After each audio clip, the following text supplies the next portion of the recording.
I'm hearing all of your answers. And I'm hearing such a wide variety of things.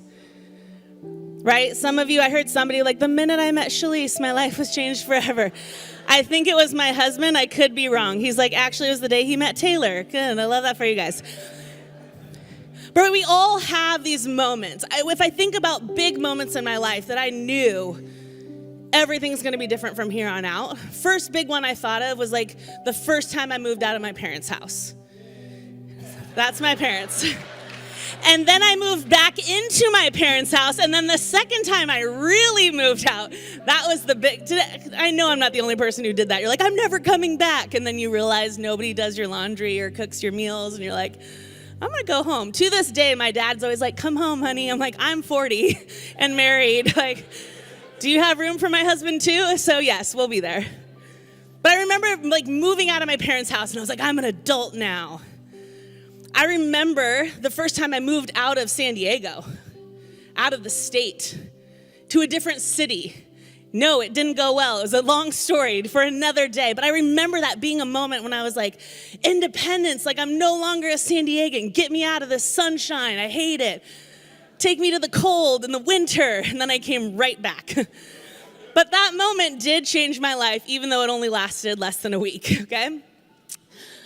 I remember the day I got married. Life-changing, absolutely life-changing. But probably the most life-changing moment I have ever had in my adult life was when I got my first Costco membership card. And I got that $1.50 hot dog and soda combo, and I was like, heaven has arrived. This is it. Yes, I need 12 toothbrushes. Don't judge me. Like, my life has been forever changed, right? And now my husband and I are really like on the precipice of that realization that our lives are about to change completely because we're about halfway through a pregnancy. And yes, thank you. It's easier to tell from this way. Black is very slimming, but from this way, you can see there's a baby in here. And ready or not, like the baby's coming at some point, and our lives will forever be changed. The process of becoming parents was life-changing for Drew and I to begin with. For those of you who don't know our story, we have battled through infertility for about 5 years, went through 2 very tragic pregnancy losses, 1 very extensive round of IVF. And it changes you. It can't not change you, right? You go through something like that, it can't not change you. And pregnancy after loss is very complicated.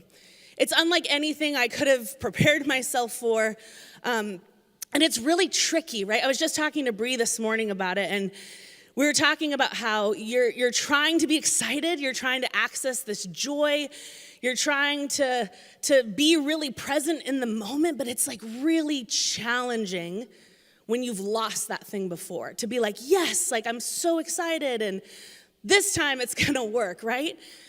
Even getting up and saying, this is the first time that I've said it from stage, that we're pregnant and this is happening.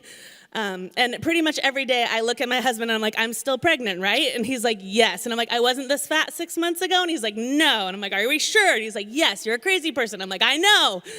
This is what trauma does to you. It turns you into a crazy person. But this whole experience has been really, really life-changing. And what I've found is that things that maybe in the past have helped get me through a season like that haven't been as helpful. And now what I'm about to say isn't heresy. I'm not saying you shouldn't do all these things, but like prayer doesn't really take me out of the crazy cycle sometimes. As much as I wish it did. I mean, I have prayed more than I have ever prayed in my life through this season, but it doesn't always help me in the way that like I feel like I need to be helped. Meditation, I'm like, let's just be quiet. And my brain's like, let's think about all the things that can go wrong. And I'm like, let's not. Like I try and I try to do all of these things that I would like hope and pray would help get me through this season and be able to become like excited and joyful and expectant of what's to come. But nothing has really seemed to work except for one thing. And the one thing that kind of helps bring peace and calm is online shopping. And I will not apologize. It is a spiritual experience. It doesn't matter if it's for me or the baby, but like shopping, shockingly, has been like my little act of rebellion against the anxiety and the lies, because when I buy that little cute outfit for like a 9-month-old, what I'm telling myself is like, I'm gonna have a 9-month-old, right? And so even though it feels so like unspiritual, if you ever need an excuse to shop, like it is a spiritual experience, because there's something about this season of change and transition and preparation that when we like put our flag in the sand and say, yes, this thing, I'm preparing for it, I am planning for it, it's gonna happen. For me, like that's when I see God start to kind of work through this season. And so what I've realized is that as spiritual as this experience is, it has caused one problem. It's that I have a lot of stuff now that I didn't have before. And all you parents who have children, you're like, yeah, get ready. Because that stuff just turns into more stuff and more stuff and more stuff and more stuff. And we have so much stuff now because I had a lot of anxiety. So I needed to do a lot of shopping. Now, this doesn't mean I don't want your cute stuff too. So if you were a parent and you had a little child and you have really cute things, I will take it still. This is my problem to work through, not yours. Bring me all your cute stuff. But it was wild. Like as soon as my best friend Chalese found out that I was pregnant, she showed up with bags of things. And it's like things that I don't even think I need, but I think she just didn't want to have any more in her house. And she's like, here, you might need this. I didn't, but you take it. And I'm like, great, I'll put these weird things somewhere in the closet. And I love it. I love having all of these things because somehow it makes me feel a little more prepared, a little calm, a little more at peace, and a little more set in this reality that this is happening. But what I'm starting to realize, and maybe my husband is realizing it more than me, is that adding more and more and more without being intentional about taking things away just quickly adds more chaos and more clutter and more confusion to our physical space, to our emotional space, to our mental space. And it's easy to like lose sight of like what is essential. Have you ever looked through your house and you were suddenly like, where did all this stuff come from? Whose stuff is this, right? Like, I don't remember buying any of this. It was me. I bought all this stuff. My husband's like, where did this come from? I'm like, I don't know. Somebody must have gave it to me as a present. I have to keep it, you know. But we've gotten all of these new things in our house, and now all I can think about is how I need to purge. I need to organize. I need to declutter. I need to empty out our garage. I need to go through our closets. Like any space of storage in our house needs to be combed through and gotten rid of. And I never really considered like the verse in 2 Corinthians 5:17 to be applicable to cleaning when it says that like the old has gone and the new has come. But it really is so applicable where you're like, when you're on the verge of a huge life change or the season where you're making space for new things, like you really do have to be intentional about getting rid of the old things. So I have this list in my notes app of all the things that I need to do before this baby gets here. And project after closet to purge and thing to do. But the problem is that the only thing I actually want to do is eat ice cream and watch reality TV. All I want to do is rest, right? I don't want to do projects. All I really, really want to do is rest. And I'm sure if we took a poll here from 1 to 10, 10 being like, if I don't sleep right now, this moment, I'm going to pass out. And 1 being like, I like feel great. I've never needed a nap. Most of us probably teeter on that higher number side. Right? Anybody else feeling that like, yeah, I could use some rest. I could use a good nap. See, Mom, she's holding the baby. This does not bode well for me. Right? She's like, yeah, just wait. But this is what today's talk is all about. It's all about rest. And I want us to go back to the passage in Matthew that this conversation really centers around. And it's Jesus talking to his disciples. He says, come to me, all you who are weary and burdened, and I will give you rest. Take my yoke upon you and learn from me, for I am gentle and humble in heart, and you will find rest for your souls. For my yoke is easy and my burden is light. The Message version says, are you tired? Yes. Are you worn out? Yes. Burned out on religion? Come to me. Get away with me and you'll recover your life. I'll show you how to take a real rest. Walk with me and work with me. Watch how I do it. Learn the unforced rhythms of grace. I won't lay anything heavy or ill-fitting on you. Keep company with me, and you'll learn to live freely and lightly. Doesn't that sound amazing? Are you tired, burdened, weary? Are you pregnant? Do you have children? Do you need a nap? Come with me. Just get away with me and you'll recover your life. And I love this phrase that he says, you'll learn to live freely and lightly. You will find rest for your souls. It's amazing the number one advice, unsolicited advice that you get as soon as you tell people you're pregnant. They're like, well, you better rest now because you're not going to sleep at all once the baby gets here. This is a problem for me because I am an average of 8 to 10 hours per night of a sleeper, and this is pre-pregnancy. Most nights, I would say I am in bed by about 7 p.m. And if you're laughing at me, I am growing life. It is difficult, okay? But this was also pre-baby. I'm tired. I'm 40. I don't know what happened. When I hit 30, I used to stay out all night. I'd be out till 2 a.m. and I'd show up to church the next day. Now I'm 7 o'clock. Really pushing my bedtime here. What's interesting is that the average number of hours that people in the Western countries would sleep originally was about 10 to 12 hours a night. Now it's 6. So for those of you who sleep 6 hours a night, how are you? Are you okay? You can take a nap right now. I will not be offended. There's room right here in the front row. Just lay your little head down. I don't know how I would even survive on 6 hours of sleep a night. It is crazy, but our culture of productivity, of just restlessness, of busyness, of work, of hustle has made it so that we're getting less and less and less of the rest that we need. So when I heard that this week's topic was rest, I was like, yes, I need more of that. I need more rest. 6:30 is not too early to go to bed. I'll eat dinner at 4. I don't care. I want lots and lots of rest. I want more margin. I want more rhythm in my life. I want more sustainability.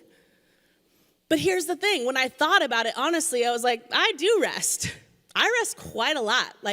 I have no problem coming home at the end of the day, putting my feet up, getting my hot pad out, turning on my cooking shows, and just waiting for dinner to magically appear in front of me. It doesn't usually, but it's a nice, I have no problem hoping that would happen. I don't actually have a rest problem. And the more I started thinking about it, I was like, man, I do rest quite a bit, but why then do I still feel tired all the time? And this was pre-baby, so I can't blame it on this poor unborn child. It's not her fault that I have this problem where I rest, but I don't always feel rested. Amen.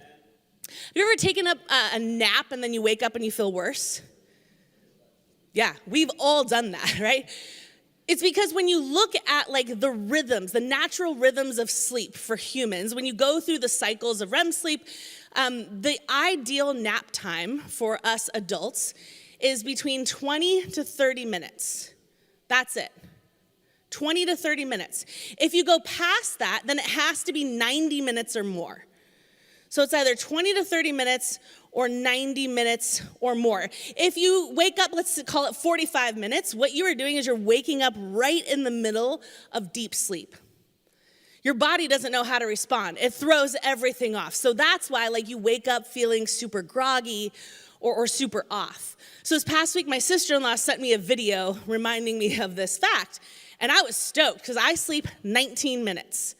That is a nap for me. My husband can tell you this is not a lie. I sleep 19 minutes. I will set an alarm for 20. I will wake up at 19 every single time.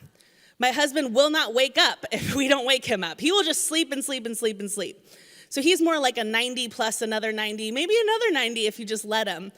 But my brain is just like 19 minutes, you gotta wake up or you're not gonna feel good. And so I was feeling pretty good about like my rhythms of rest. But then I kind of began to apply that principle to the rest of my life.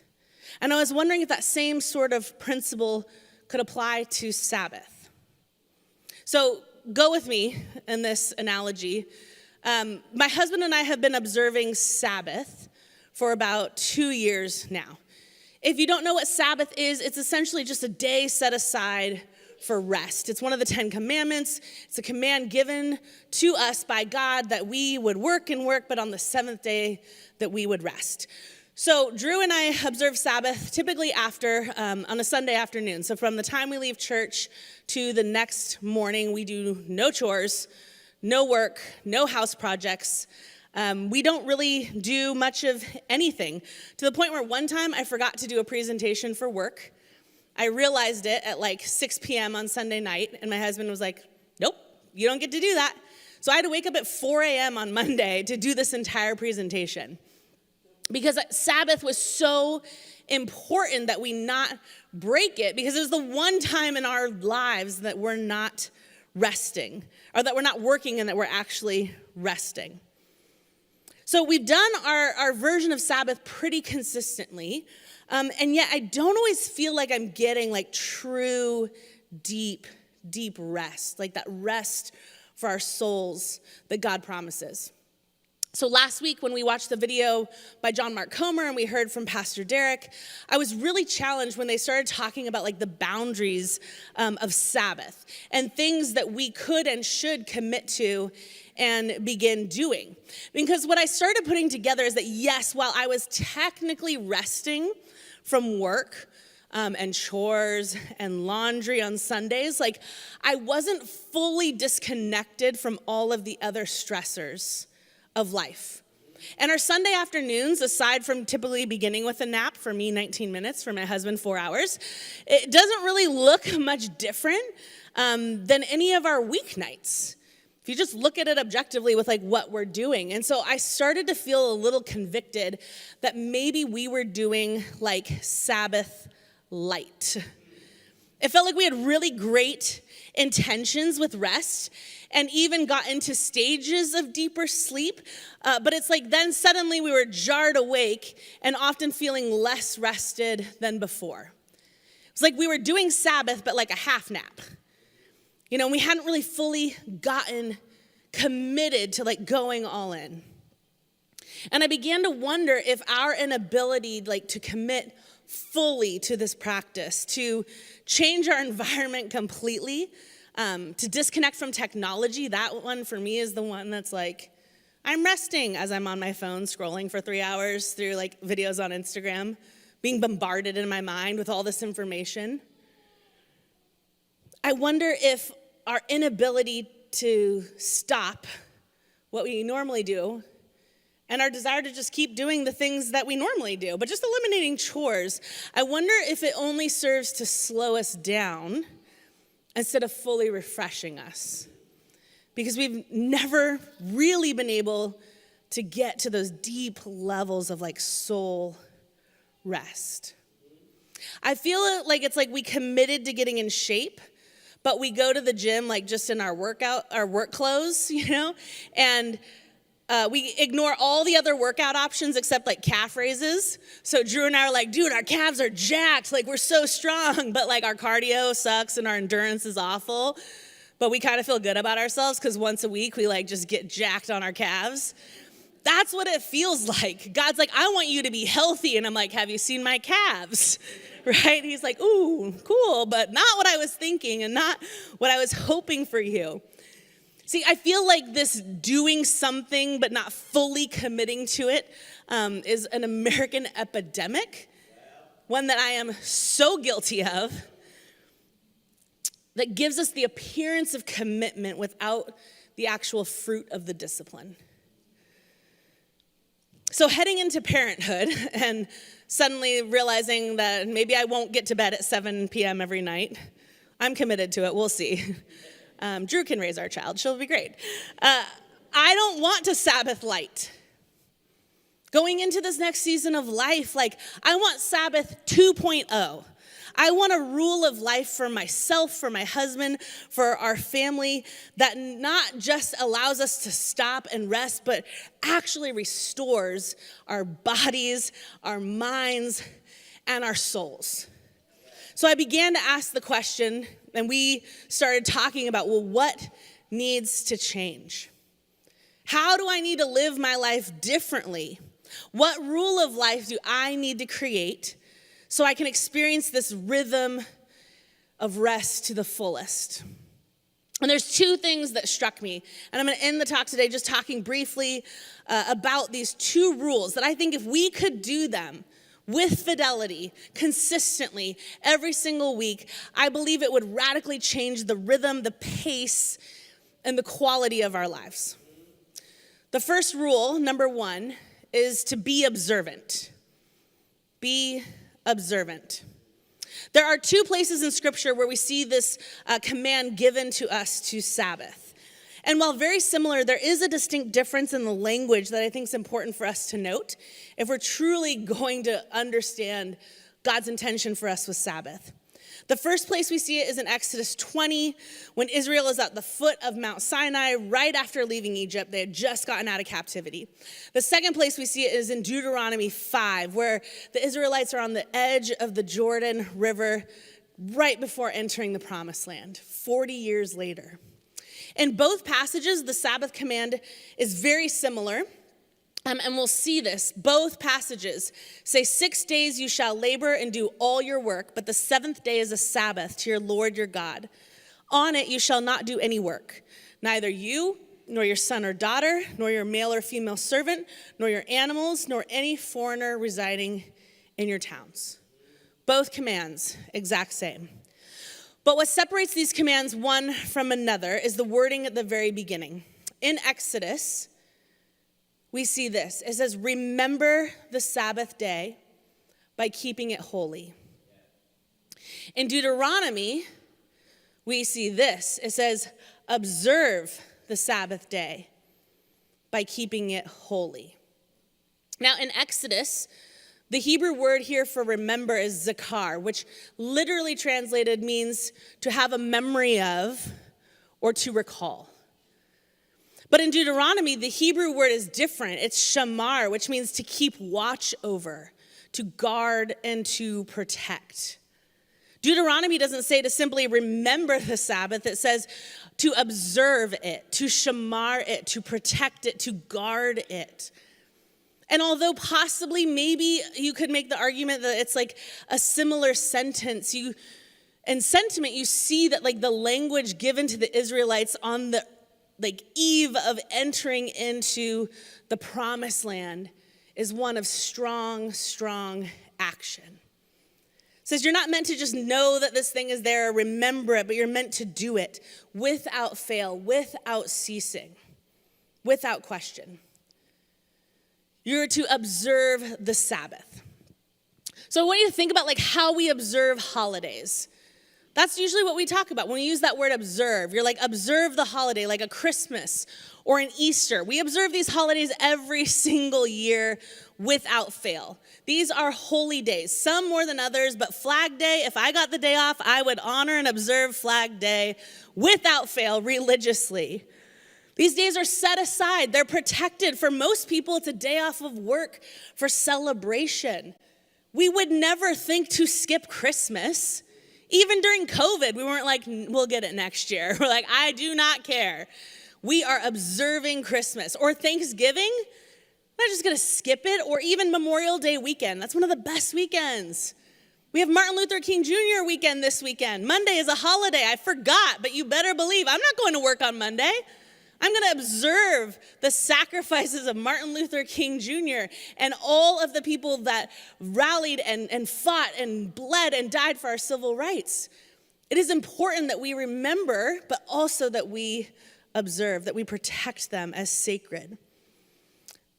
And so to do that, it's not just about a day off from work, right? We have traditions, we have rituals, we have sacred practices that we do to honor these days, to set them apart from every other day. It's not just an invitation. That's the thing. It's a command that God gives us regarding the Sabbath, to observe it. He says in the same way, it wouldn't feel like Thanksgiving without a feast. Wouldn't feel like Christmas maybe without the presents, or 4th of July like without the hot dogs or the fireworks. He says, your week should not feel the same without the observance of the Sabbath. If you know, you know, right? If you observe the Sabbath, you're probably thinking, amen. Like, I could never go back to working 7 days a week. I could never go back to every single day of my life being filled with productivity and worry. Like, I gotta have that day of rest. If you don't Sabbath, you don't know what you're missing out on yet, right? You can't even imagine what a life like that would possibly even look like. A holiday every single week? What are we, European? My gosh. That's like unfathomable to most of us in our Western culture of productivity, to be like every single week we take a day to rest, no work. But I want you to think about that concept and idea as we talk about the second rule. So yes, rule number 1, we need to be observant. And rule number 2, as modern day philosopher and poet Kendrick Lamar says, we need to be humble.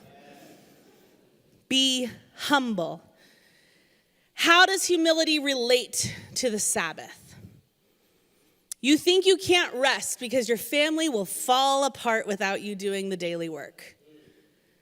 You think you can't find a day to rest because your work is so important that it requires every ounce of your energy and life force.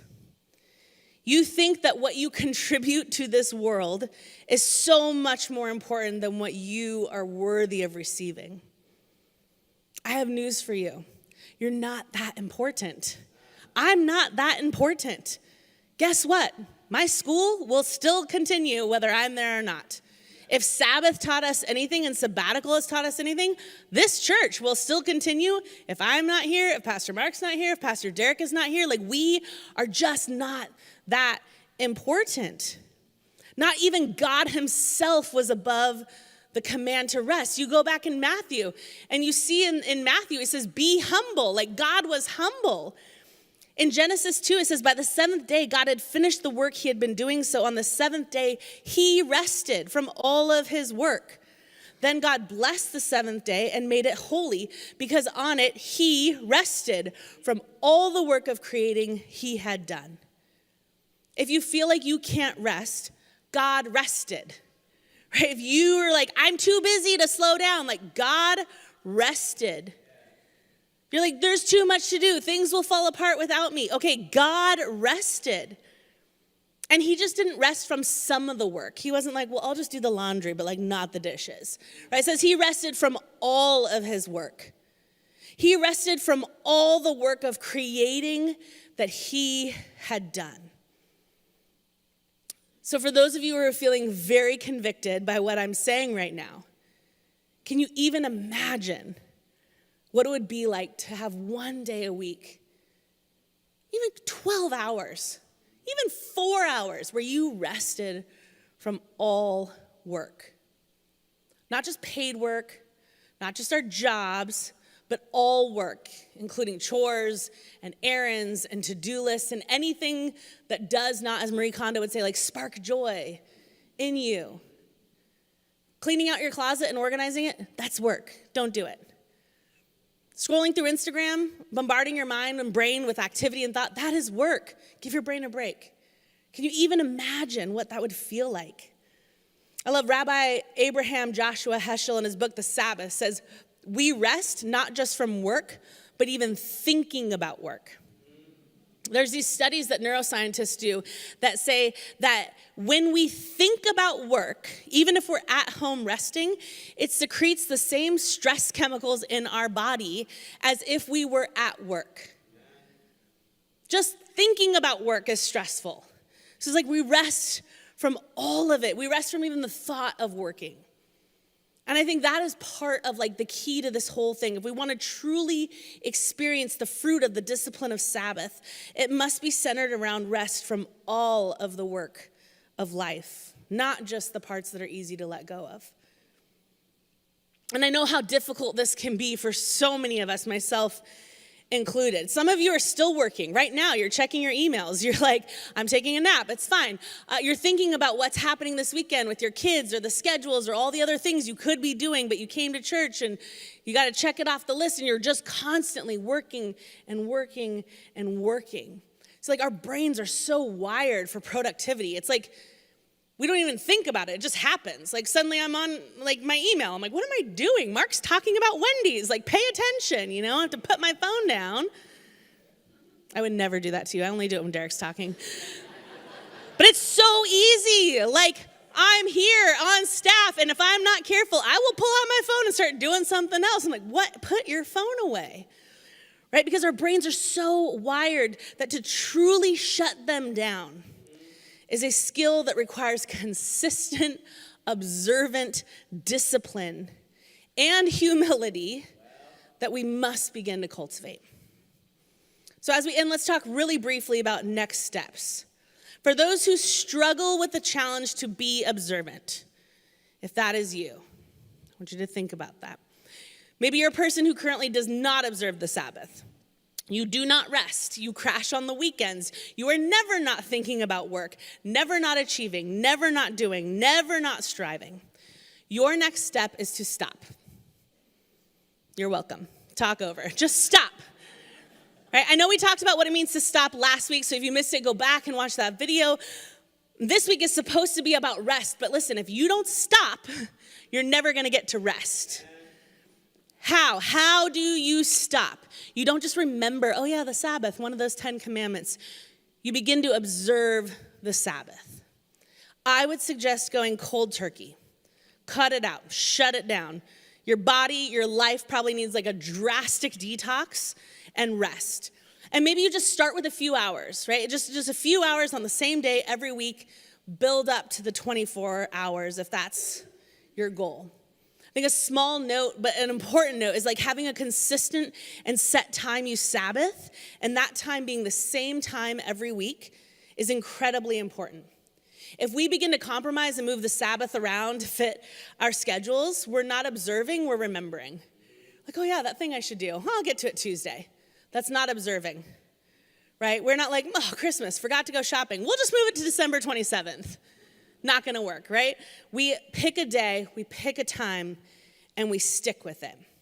And when your first Sabbath comes and you wanna make excuses, because you forgot to do that presentation, or you forgot to pick up that thing you needed for work that week, or your kids' lunch, or your kids are complaining because their laundry isn't done, or like you just wanna clean the bathroom because your friends are coming over for dinner, you stop. You resist. Put your foot in the sand and you say, no, not even a little bit, not even an inch, because that is all it takes to get us right back into disobedience and productivity. But our goal is deep, deep soul rest. So we have to say no. Guess what? Work will still be there tomorrow. Your kids, they can learn to do their own laundry. Or they can wear dirty clothes. Who cares? There's no judgment. Your friends, if they're real friends, they won't care if your bathroom's clean. Right? For those who struggle with the challenge to be observant, you just have to start. And you start by stopping. Okay, our second group of people. For those who are like, yes, I'm good at stopping. I'm good at resting. But I'm having a hard time being humble. I feel like, but there's like exceptions to the rule because I'm like super important and I'm like, need to do this thing. Maybe you observe the Sabbath, but like Drew and I, it's often Sabbath light, right? So you quit some things, but not others. You're taking naps, but you aren't accessing like that deep soul rest. The challenge for you and for me is to rest from all the work. To rest not just our bodies, but our souls and our minds. To rest our ears from all of the noise and input and the chaos of this world. Like, to rest through meditation, through worship, through prayer. We rest from hurriedness and routine and things that do not fill our souls. I love author Jen Wilkin. She says it like this. She says, our patterns of work and rest reveal what we believe to be true about God and ourselves. God alone requires no limits on his activity. But remember, he still rests. To rest is to acknowledge that we are humans, are limited by design. We are created for rest just as surely as we are created for labor.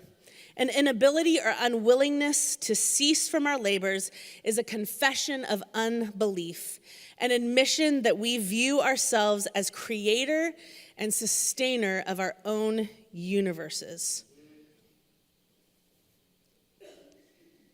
Ouch. I'm so guilty of that. I'm so guilty of thinking that I am the one doing all the things, making life happen. So guilty of that. And what I've had to learn over years and years of practice is that we are created for rest, but it's not going to happen by accident. Right? It happens when we become disciplined in being observant and disciplined in remaining humble. And just those two things alone, those are not going to be easy, but they're so necessary. I want to just very briefly talk about what will happen if you don't learn to rest. You're like, yeah, cool talk, great, cool for somebody else, but you don't know my situation. I have to go work. You're like, great, but here's what will happen if you don't learn how to rest. There is a phenomenon in the animal kingdom called torpor. And most of us know about animals, like bears that take these giant rests throughout the year called hibernation. But recently I learned about torpor, which is another type of rest. And torpor occurs in animals when they have a sudden and drastic decrease in resources and energy. If an animal doesn't have enough resources or energy to sustain themselves or their pace of life, really great example is little hummingbirds. They flap their wings so hard, so long. The physics don't make sense. They shouldn't be able to fly, but they fly constantly and they're just going. If they don't have enough energy to sustain that pace of life, they will burn out and enter torpor.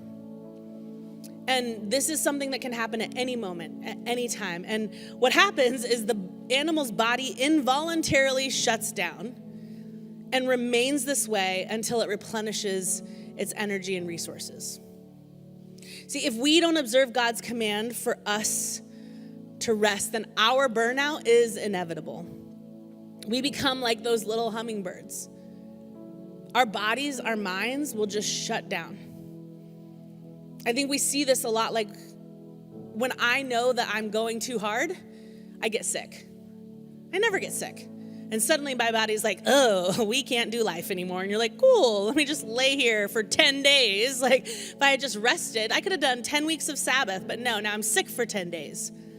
Right? We're so much more susceptible to disease, to injury, both physical and mental. Has your brain just ever been tired?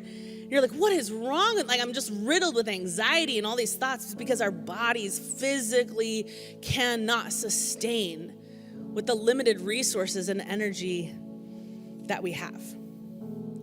And this, I think, is why Sabbath was not just a recommendation, it was a commandment. It wasn't something to simply remember, but something to observe. Because without it, we can't sustain this beautiful life abundant that God has for us.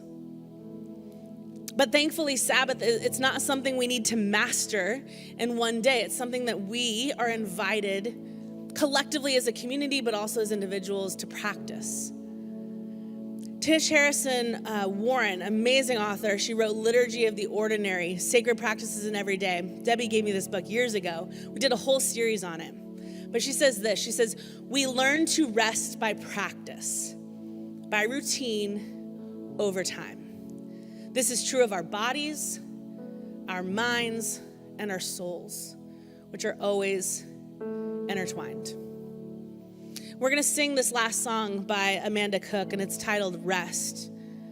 And during this time, I want to encourage you to ask God what he wants your Sabbath to look like. I don't want you to think about what your Sabbath should look like. I want you to ask God what he thinks your Sabbath should look like. Because you're like, ooh, 2 hours sounds great. He's like, you need 24. You are about to be the little hummingbird on the side of the road, just exhausted in a state of paralysis if you don't stop. Right, so ask God, what do you want my Sabbath to look like? And then ask God to bring to mind things that you need to let go of in order to enter into that rest. And then ask God to help make you more observant and humble. That you would begin to trust and to know that he can handle it all when we choose to step away. The Bible says that we don't have because we don't ask. So ask God to give you the strength and the courage to fully engage in this beautiful gift of Sabbath. So if you'd stand up with me, I'm going to pray over us, and then we're going to sing this last song together.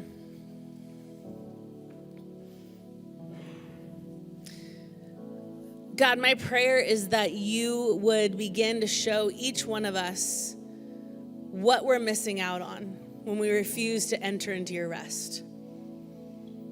God, reveal to us this morning the areas of disobedience. There's no better word for it. Disobedience in our lives that are keeping us from practicing your way of living in true soul rest. God, would you give us the courage to stop? Give us the determination to be observant. Give us perseverance to be humble. And give us a deep and godly desire for rest. In Jesus' name, amen.